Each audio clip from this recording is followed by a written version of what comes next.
आइए अब हम लोग अकाउंटिंग इक्वेशन की बात करते हैं। अकाउंटिंग इक्वेशन से पहले आपको कुछ फॉर्मूले दिए होंगे, उस फॉर्मूले को आपको पढ़ना है।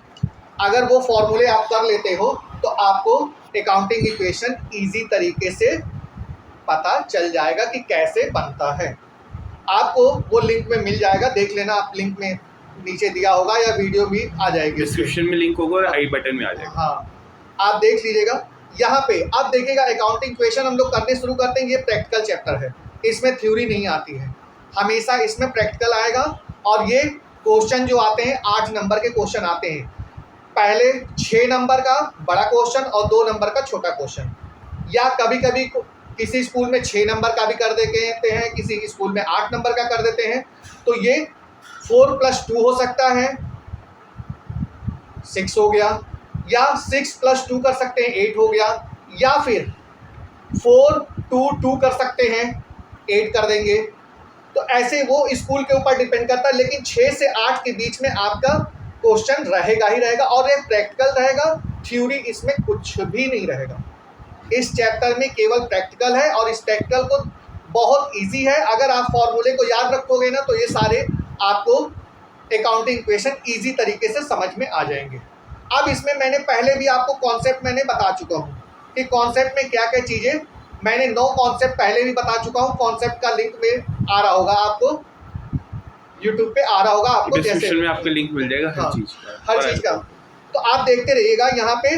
अब इसमें कहता है अकाउंटिंग इक्वेशन जो है, इसमें थोड़े से मैं बताता हूँ कि फॉर्मूले का भी मैं आपको बताता रहता हूँ कि अकाउंटिंग का कैसे कैसे हम लोग करते हैं अकाउंटिंग इक्वेशन को। तो अकाउंटिंग इक्वेशन में सबसे पहले हम लोगों ने एसेट्स का भी पहले वीडियो मैं बना के डाल चुका हूँ, तो आप देखिएगा। Assets equal liabilities plus capital होता है।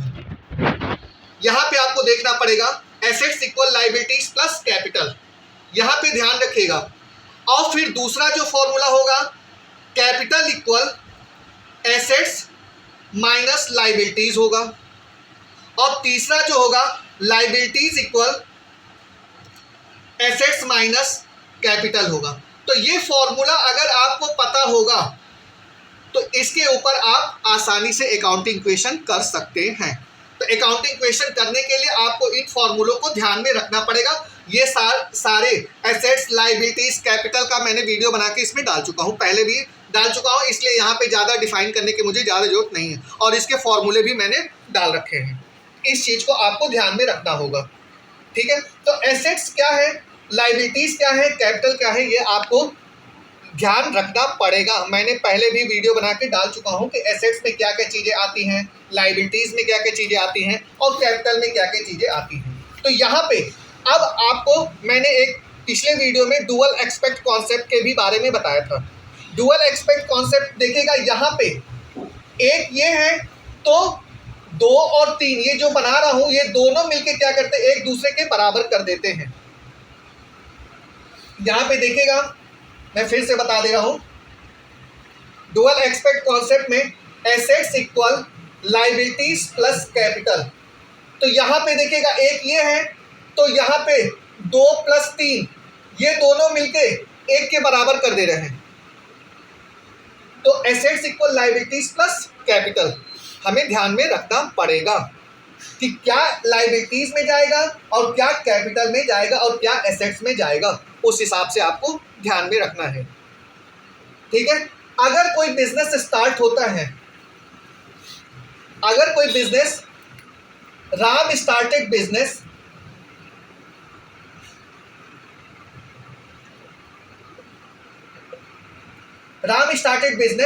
रुपीज 10,000।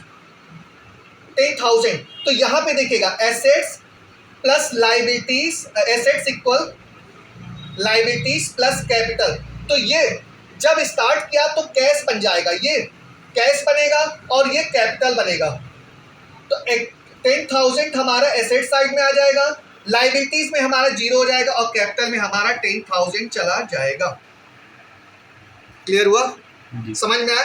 तो राम स्टार्टेड बिजनेस 10,000 से उन्होंने किया था, तो कैश में कैश हो जाएगा और कैपिटल में हमारा। तो ये जो न्यू इक्वेशन बनेगी, NE वो 10,000 इधर भी है और इधर 0 हो गया प्लस 10,000 इधर। अब देखिए डुअल एक्सपेक्ट कॉन्सेप्ट भी काम कर रहा है यहाँ पे, डुअल एक्सपेक्ट कॉन्सेप्ट भी काम कर रहा है कि इसमें सारा जुड़ा हुआ है, दोनों साइड बराबर हमारे हो गए।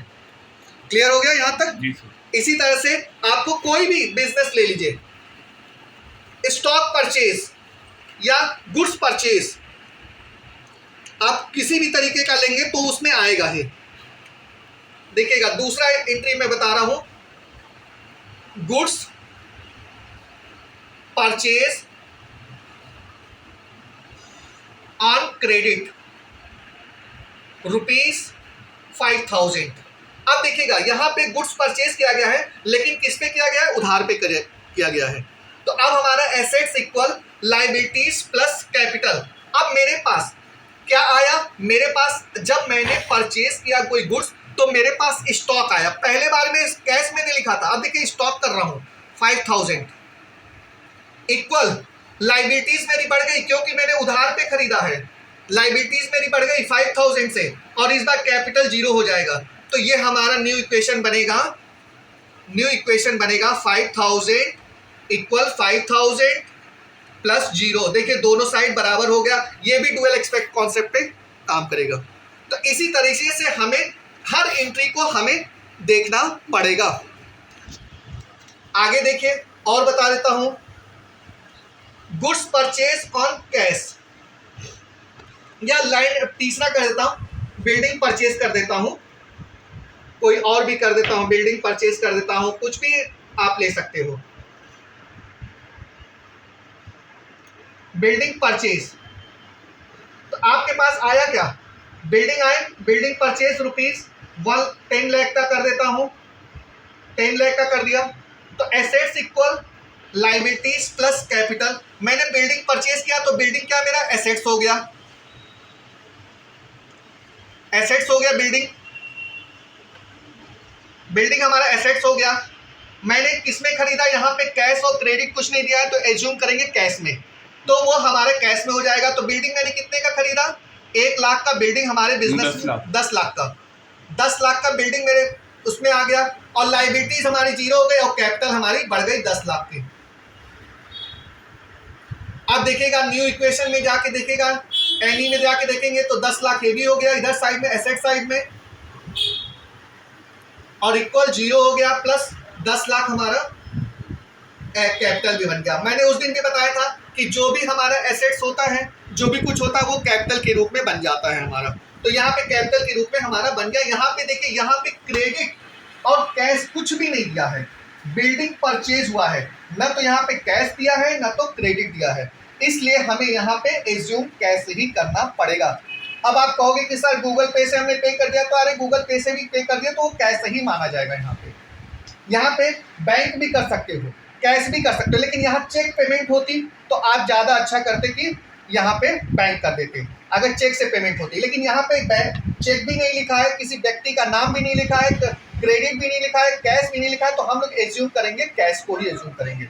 यहाँ पे इस चीज़ को ध्यान में रखना पड़ेगा। इसी हिसाब से हमारा पूरा फुल फ्लेज क्वेश्चन बनेगा अकाउंटिंग इक्वेशन का। इस चीज़ को हमें ध्यान में रखना पड़ेगा। तो इस चीज़ को देखिएगा, तो आगे हम लोग नेक्स्ट क्लास में इसको मैं आगे अगले वीडियो में मैं बताऊंगा, पार्ट में बताऊंगा।